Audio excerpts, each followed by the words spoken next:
শ্ৰীভূমি জিলাত জঘন্য ঘটনা দুই কাৰাগাৰ আৰক্ষী কনিষ্টবলে কৰিলে ধৰ্ষণ বিশেষভাৱে সক্ষম এগৰাকী মহিলা কৰিলে গণধৰ্ষণ মাজনিশা নিজৰ ব্ৰেকত সংঘটিত কৰিলে এনে ঘটনা আপুনি মাৰিছে কেলে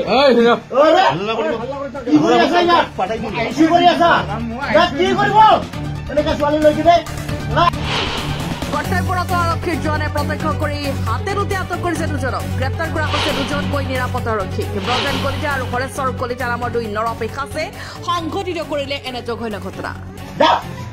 আপুনি মাৰিছে কেলে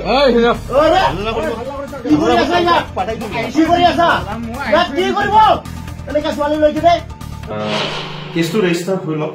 তথাপিতো মই কৈ দিছো বাৰু এজন হৰেশ্বৰ কলিতা আৰু গজেন্দ্ৰ কলিতা তেওঁলোক ৱাৰ্ডাৰ হয় জেলৰ ষ্টাফ হয়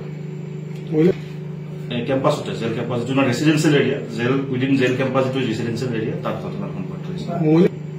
সেইটো এতিয়া আকৌ ক'ব পৰা একো নাই জাষ্ট মহিলা আৰু ভিক্টিমৰ মহিলাৰ এটা যৌন অতিক্ৰমণজাত অপজিট ভিক্টিম মহিলা এজনৰ বিষয়ে বেছি ডিটেইলছ এতিয়া দিয়াৰো ঠিক নহ'ব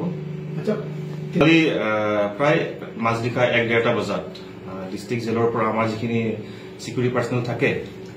তেওঁলোকে ফোন কৰিলে আমাৰ পুলিচ ৰিজাৰ্ভত যিটো আৰ্ম ব্ৰাঞ্চৰ সাব ইন্সপেক্টৰ ৰাণাদেৱ যোনে ডিটেইলমেণ্টবিলাক কৰে তেওঁক ফোন কৰিলে যে তাত এটা মানে এজনী মহিলাক যৌন অতিক্ৰমণৰ এনেকুৱা এটা ঘটনা হৈছে চ' ইমিডিয়েটলি আহিব লাগে জেলৰে ষ্টাফ দুজন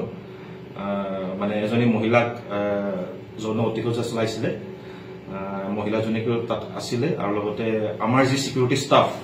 তেওঁলোকে এই অভিযুক্তজন মানে ৱাৰ্ডাৰ হয় তেওঁলোক জেলৰ ৱাৰ্ডাৰ হয় তেওঁলোকক ধৰি তাত থৈ দিছিলে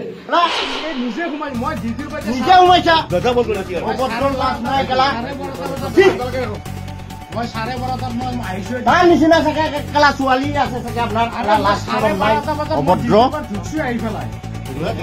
তাই আহি পেলাই এটা সোমাই আছে মই 12:30 বজাত মই ঢুকছো আহি পেলাই মই ডিউটিৰ পৰা আহিছো